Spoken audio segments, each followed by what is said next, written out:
आश्चर्य है पंढरपुर का। पंढरीनाथ भगवान को श्री पंढरपुर में केसर का चंदन घिस करके और ठाकुर जी को बड़ा सारा गोल गोल चंदन लगाया जाता है माथे पर और नीचे तक ऐसे उसको लेके आते हैं नासिका पर बस। लेकिन फिर क्या किया, एक कटोरी में एक चंदन काला काला सा चंदन था, उसको घिस करके और ठाकुर जी के बीच में एक काली बिंदी लगाई गई। हमने जिज्ञासावत होकर के पुजारी जी से पूछा कि ये काली बिंदी क्यों लगाई। उन्होंने जो बताया सुनकर के मेरे रोंगटे खड़े हो गए।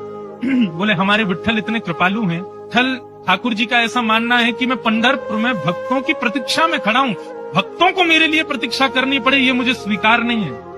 लेकिन क्या करें, इतने लाखों की संख्या में भक्त पहुंच जाते हैं तो लाइन तो लगानी पड़ती है, प्रतीक्षा तो करनी पड़ती है।